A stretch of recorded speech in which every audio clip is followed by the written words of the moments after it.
na alhamdulillah rabbil alamin tango tosali ko belila Ramadan bolamu na yango pour la importance ya bolamu ya mois ya Ramadan. J'espère que ba musulman tout ba bi hadith oyo na koloba awa inshallah taala histoire oyo na mutu oyo na époque ya Nabi Muhammad sallallahu alayhi wa alihi wa sallam asaraki bolamu na trois parties ya korongola papa oyo azalaki na mosika akwei ya komisie tina baiti na ye kursi ya mukuse. Deuxième ya kozwa lipa oyo ya kongolaki nango suyam azali kolia nzela tikalaki ndambo mama wana sengi ya lobio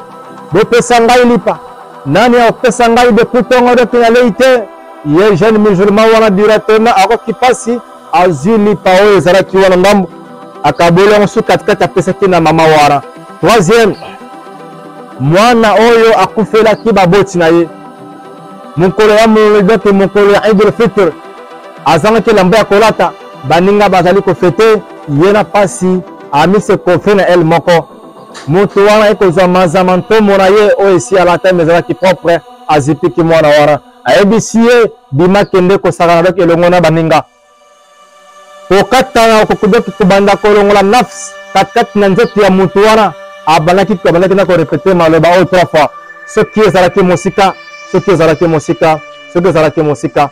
soki ezalaki ya sika soki ezalaki ya sika soki ezalaki ya sika soki ezalaki mobimba soki ezalaki mobimba soki ezalaki mobimba basahaba bakokaki kokomprendre likambo wana te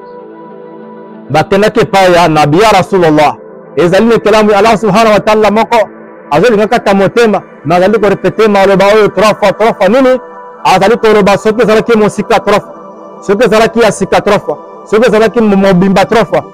batini biya rasulullah elingi na kolakisa nini nde nabi Muhammad sallallahu alayhi wa alihi wa sallam na hikima Allah subhanahu wa ta'ala apesaki nde abandi kotalisa bango alobi nini alobi te ezali na moto moko ye akweyaka na se abandiki kolela pasi mazalaki na mobange ye amemaki na mokongo akomi se tina ndako na ye nde ntango amoni degré ya bolamu wana abandi kosala regret alobi ya rabbi soki ezalaki mosika nangaki nyonso bolamu ya ndenge nini. Deuxième eloko azali koloba soki ezalaki mobimba eza nini ezali lipa oyo akatelaki mama wana miskini ya mobola wana na nzela nde Allah subhanahu wa ta'ala alakisaki degré ya bolamu wana nde abandiki kosala regret alobi ni soki ezalaki mobimba nangaki nyonso bolamu ya ndenge nini. Troisième ezali nini oyo abandiki kobake ntango alobiki ezalaki ya sikasika nini elamba mazama ntomo azoko azibikaki mwana wana nde Allah subhanahu wa ta'ala alakisaki degré ya bolamu wana nde asalaki nango regret alobi nini soki ezalaki ya sika nalingaki nazwa bolamu ya ndenge nini solo ngai na yo totala oyo toboyaka na kokaba moto aleli nzala moza peta mosusu na 4 pe mais opréféré obete yango nyonso oyebisa moto terrain ngai naliaka boye soki nakabi ngai nakokaba non ce n'est pas bien ça. Il faut que partager Allah subhanahu wa ta'ala nde apesi biso baprécision wana toyeba ndenge nini te ya kokabola na oyo tozosami nango toprofite boko mingi na mois ya Ramadan toyeba ete ami oyo azalaka tout proche na biso oyo azali très important mpona biso ezali misala ya malamu le preuve ane tokozwa yango lokola neti ke na moment oyo na temps oyo président na biso actuellement la République démocratique c'est Fati. Alors eza lokola Fati abengisi ngai ayebisi ngai ke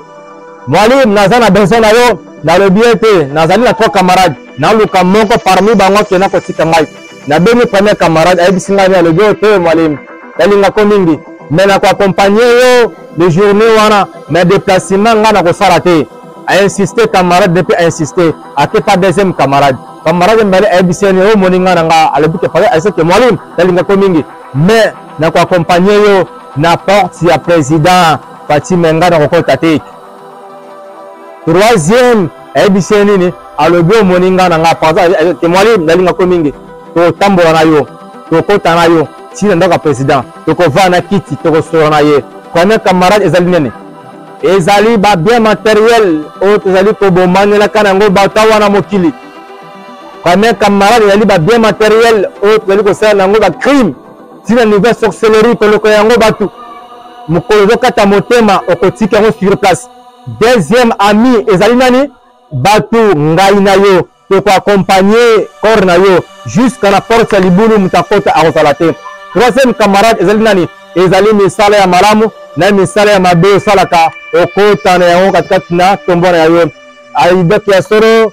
biso bandimi ndamba si koyebisa biso te itakullaha ta'ala soro to banga nzambe na bobangi ya soro luwa eya ekota biso tozaka tushuna ba croyant ya soro ete to profiter na moya Ramadan oyo to sala bola mundeng elongo bani to multiplier ba effort na bola muna biso oyo zana ngoya muke sala na ngoya effort bini sana nzila Allah subhanahu wa ta'ala sungara ba o na bazange inshallah ta'ala bola muna yango to komera ke awan ndam na dunia ndam la tat na batombo na biso mususu mkola akhirah to ko tsangana ya paradis. Assalamu alaikum wa rahmatullah.